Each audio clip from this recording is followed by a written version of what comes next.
كل أصحابك عابوه، أهو غار في داهية وبكرة يركع تحت رجلك سيد أبوه.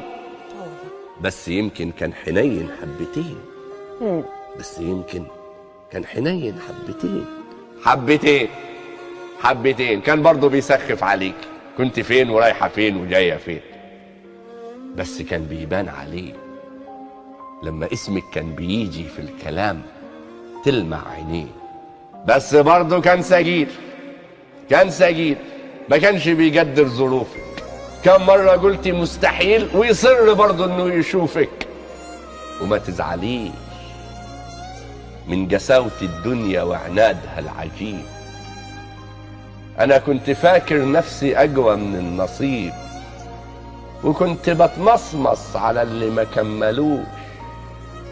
مين كان يقول ان النهاية تكون فشوش؟ انا لسه فاكر وقفتك وسط البنات، فاكر هدومك وابتسامتك والكلام حتى السكات. اذا كان فراقنا صح فيكي كام وجع، انا كل ليلة بتذبح بالذكريات.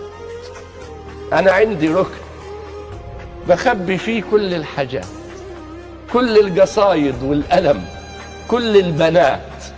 جيت اركنك جواه رفض وما كفكيش.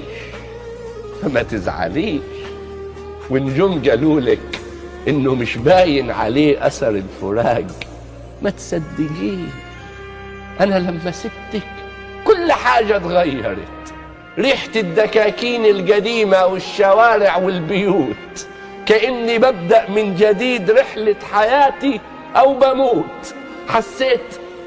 حسيت كأني نهيت حياتي خنقتها.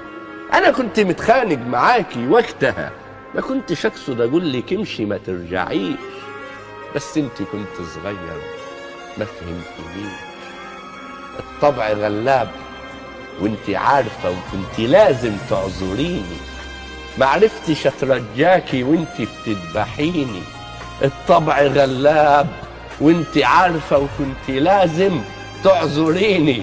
ربونا على الهيبة وعلى الحب بجيامة، وان لما البت تتجى اليوم عليك بالسلامة.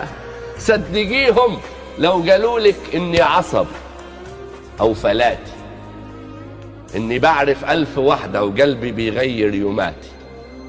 صدقيهم لو قالولك اي كذبة عن حياتي، بس اوعي تصدقيهم لو قالولك انه كان كذاب معاكي ما حبكيش.